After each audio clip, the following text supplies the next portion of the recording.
हिंदू धर्म अनुसार स्त्री पाई स्वामी इह काल परकालर देवता हेले एमिति केतेक व्यक्ति अछंती सामान्य कड़ी को नहीं हुए मनमालिन्य आउ एही मनमालिन्य रूप निए अन्य प्रकार जहाँफल निज जन्म कला दुई झील को 2 वर्ष है स्वामी निकट में छाड़ी बाप घरे रहती जाजपुर जिला सुकिंदा ब्लॉक आंबोलबा ग्रामर सोमनाथ साहूकर झील देवजानी कटक जिला चाउलियागंज थाना मठ साही संतोष कुमार साहू को देवजानी 2013 मसीह विवाह करथिले।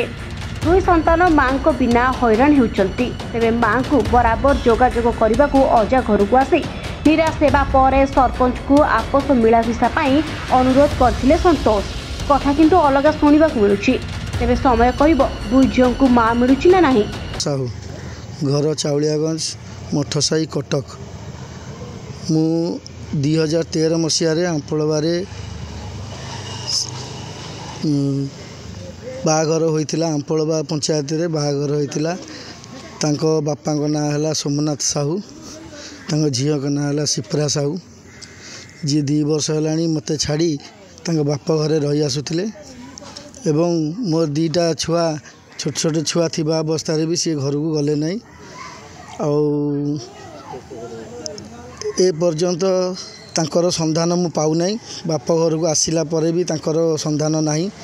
अन्यत्र कुआड़े चली जाइए कि बा होइछि कौन होइछि तांका बापा माँ किसी कहूना से मु आसी पंचायत समिति रे पहुँची और सरपंच को दरखास्त करिछि जे मो कथा टिके बुझा जाऊ मोर ये छोट छोट छुआ 2टा जोटा कि तांको भविष्य पूरा नष्ट हो जाउची ठीक से पाठ पढ़ी पारना ठीक से खाई पारना ठीक से बंची पारना